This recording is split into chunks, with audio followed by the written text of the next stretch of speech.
देखो बच्चों, ये वापस मैंने स्टार्टिंग से वही 3 एग्जाम्पल जो अभी अपन ने समझे थे वो मैंने लिख दिए। अब मैंने अभी आपके सामने कंडीशन की बात करी थी, तो कंडीशंस क्या होती है देखिए। सबसे पहले हम इनके कोफिशिएंट और कांस्टेंट टर्म को फ्रैक्शन में लिखते हैं।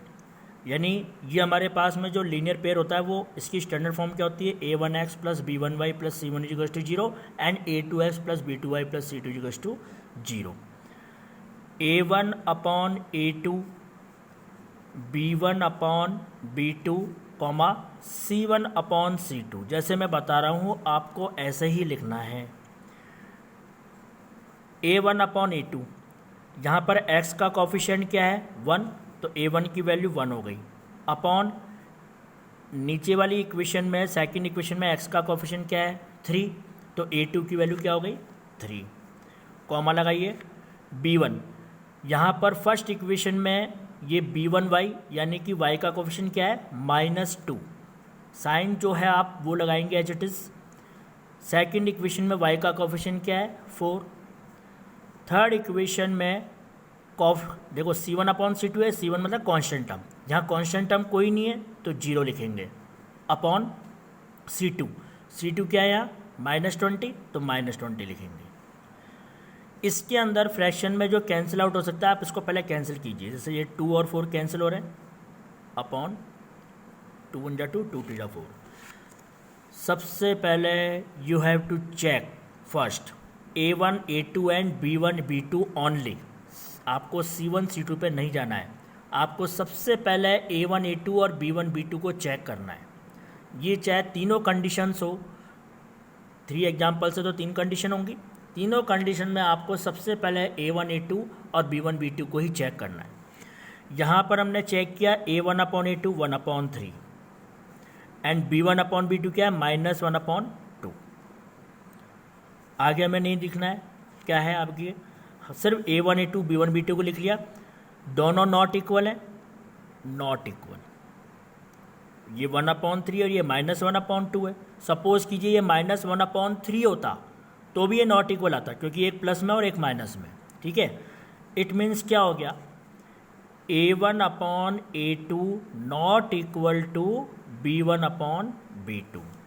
जब दोनों कोफिशिएंट नॉट इक्वल हो तो लाइन इंटरसेक्ट करती है, यानी इसका कोई ना कोई सॉल्यूशन निकलेगा।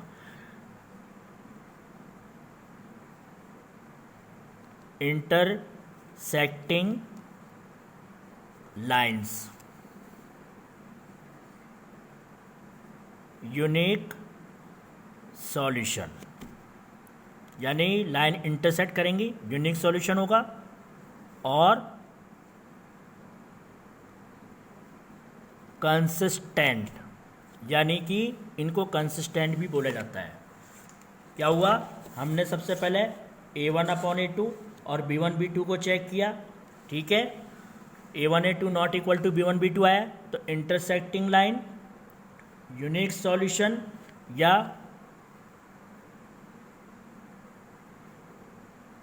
एग्जैक्टली वन सॉल्यूशन, आप ये भी लिख सकते हैं चाहे तो, ठीक है। और कंसिस्टेंट, ठीक है। इन तीनों में से जो भी कंडीशंस आपसे क्वेश्चन के अंदर पूछी जाए आपको वो ही लिखना है, ठीक है ना। अब देखिए सेकंड इक्वेशन, सेकंड एग्जांपल ये था। जैसा कि मैंने पहले बताया आपको क्या लिखना है, सबसे पहले a1 upon a2, a1 upon a2 किसके क्या इक्वल है 2/4, कॉमा लगाइए। b1 upon b2 3/6 and c1 upon c2। देखिए कांस्टेंट टर्म के लिए मैं आपको एक चीज़ बताना चाहता हूँ। सबसे पहले आपको जो ये पेयर आपको दिए हुए होते हैं लीनियर इक्वेशंस के, इनको स्टैंडर्ड फॉर्म में लिखा जाता है। जैसे 2x प्लस 3y 9 को इधर शिफ्ट करेंगे, -9 equals to 0। And second equation को भी ऐसे लिखेंगे 4x प्लस 6y 18 को यहाँ शिफ्ट कर दीजिए, -18 इजिकल्स टू 0। इनको सबसे पहले हम स्टैंडर्ड फॉर्म में लिखते हैं, ये आपकी स्टैंडर्ड फॉर्म होती है। और जब a1 a2 b1 b2 c1 c2 की वैल्यू लिखेंगे तो उनको स्टैंडर्ड फॉर्म में लेने के बाद ही लिखा जाता है, हमेशा ये याद रखिएगा। c1 अपॉन c2, यहाँ पर C1/C2 ये नहीं लिखना है आपको C1 और C2 यहाँ से लिखना है स्टैंडर्ड फॉर्म में चेंज करने के बाद में। -9/-18, माइनस से माइनस कैंसिल हो गया, 9 1 जा 9, 9 2 जा 18। जैसा कि मैंने पहले कहा था कि कोई अगर कैंसिल आउट हो तो आप इसको कैंसिल भी कीजिए। सब में 1/2 आ गया। It means A1/A2 is equals to B1/B2 is equals to C1/C2। यानी हमने जब इसका ग्राफ बनाया था तो क्या आया था, एक लाइन के ऊपर दूसरी लाइन ओवरलैप हो गई थी, यानी कि लाइन आपस में इंटरसेक्ट कर रही थी इनफाइनाइट मैनी पॉइंट्स पर। ठीक है ना। इस तरह की कंडीशंस अगर आ जाती है तो इसका आंसर होता है को इंसिडेंट लाइंस, यानी कि लाइन आपस में इंटरसेक्ट हो गई इनफाइनाइट मैनी पॉइंट्स पे, एक लाइन के ऊपर दूसरी लाइन आ गई। Infinite many solution. थर्ड, देखो जब लाइन इंटरसेक्ट करती है तो कंसिस्टेंट होता ही है।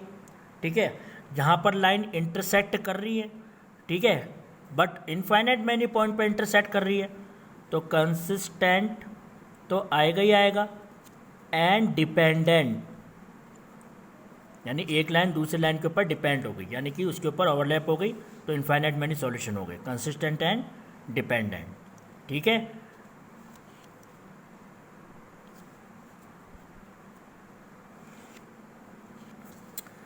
ये तो हुई हमारे दोनों कंडीशन। अब आते हैं अपन थर्ड कंडीशन के ऊपर। ये थर्ड एग्जाम्पल था हमारा, ठीक है, इसको हमने सॉल्व किया था। अब देखिए वापस सबसे पहले इसको स्टैंडर्ड फॉर्म में लिखेंगे। x + 2y = 4 है, तो x + 2y - 4 = 0, 4 को यहाँ शिफ्ट कर दिया। Second 2x + 4y - 12 = 0। ठीक है, अब देखिए A1/A2 किसके इक्वल हुआ, A1 क्या है यहाँ 1, क्योंकि x का कोफिशिएंट क्या है यहाँ पे 1 है, तो 1/2। B1/B2, B1 क्या है 2, B2 क्या है 4। C1/C2, C1/C2 क्या है -4/-12। ये माइनस से माइनस कैंसिल हो गया, 4 1 जा 4, 4 3 जा 12, 2 1 जा 2, 2 2 जा 4। देखिए मैंने पहले भी कहा था कि सबसे पहले अपन A1A2 और B1B2 को चेक करेंगे। जहाँ A1A2 B1B2 को चेक किया दोनों सेम है। जब दोनों सेम है, सेकंड वाले एग्जाम्पल में भी सबसे पहले A1A2 B1B2 को चेक कीजिएगा। 1/2 1/2 है, तो हम आगे बढ़ गए थे, आगे C1 C2 भी 1/2 आ गया था। इसी तरह से A1A2 B1B2 सेम है, यानी A1/A2 = B1/B2 तो सेम आ गया। अगर ये नॉट इक्वल आते दोनों तो फिर इंटरसेक्टिंग लाइन हो जाती, फर्स्ट वाली कंडीशन लग जाती, बट दोनों इक्वल है। अब आगे बढ़ जाइए, C1/C2 क्या है 1/3, यानी कि ये इक्वल नहीं है C1/C2। दोनों की वैल्यू 1/2 1/2 है, बट ये नॉट इक्वल है 1/3, यानी कि A1A2 B1B2 इक्वल है नॉट इक्वल टू C1/C2 है। इस केस में क्या होता है, जब आप इसका ग्राफ बनाएंगे तो लाइंस पैरेलल बनेंगी, यानी कि इनका कोई सॉल्यूशन ही नहीं निकलेगा। ठीक है ना। तो इस केस में आपका क्या आंसर आएगा, पैरेलल लाइंस या नो सॉल्यूशन या